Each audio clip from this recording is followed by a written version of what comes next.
Halo Shalom semuanya, selamat pagi, puji Tuhan, kita berjumpa kembali dalam Morning Blessing di hari Jumat ini. Saudaraku dimanapun berada, hari ini kita ada di pasal yang terakhir dari Injil Markus, ya, Markus pasal yang ke-16. Ada satu bagian dalam pasal ini ya yang sangat luar biasa memberkati saya, yaitu di dalam ayat yang ke-8, bagian-bagian yang terakhir ya.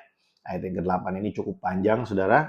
Saya akan membacakan bagi setiap kita bagian yang terakhir ya, dikatakan seperti ini. Sesudah itu Yesus sendiri dengan perantaraan murid-muridnya memberitakan dari timur ke barat berita yang kudus dan tak terbinasakan tentang keselamatan yang kekal itu. Memang cerita-cerita di dalam Injil Markus ini tidak sepanjang cerita-cerita di dalam ketiga Injil yang lain ya.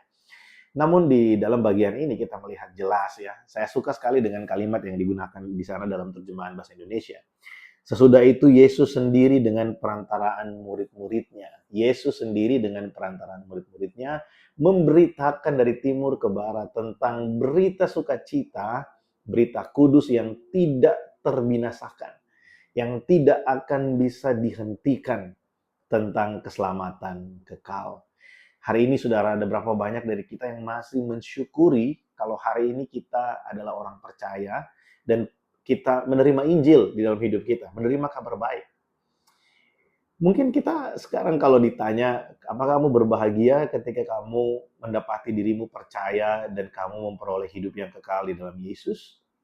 Kalau dibandingkan dengan semua harta benda yang kita miliki, dibandingkan dengan semua promosi yang kita terima, mana lebih berharga? Mana yang lebih membuat kita bersuka cita?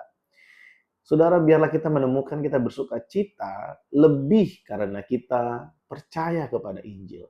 Karena yang memberitakannya kepada kita adalah Tuhan Yesus sendiri melalui perantaraan murid-muridnya.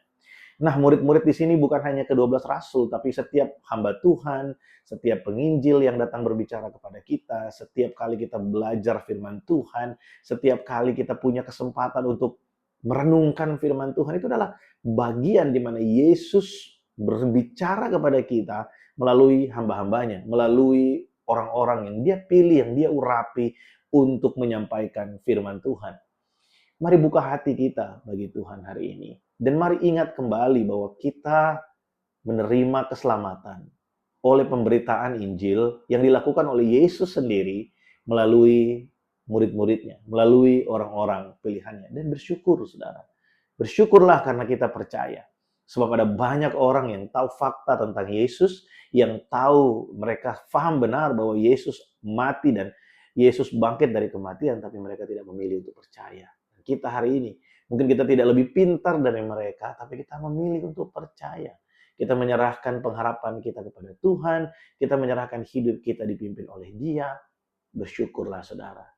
Dan saya berdoa biarlah memasuki masa-masa persiapan kita merayakan Jumat Agung dan juga Paskah ini.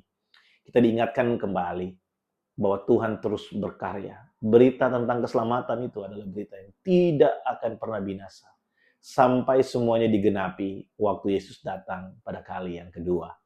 Selamat beraktivitas di hari Jumat ini, saudara. Bersyukurlah sebab engkau adalah orang percaya. Puji Tuhan. Shalom.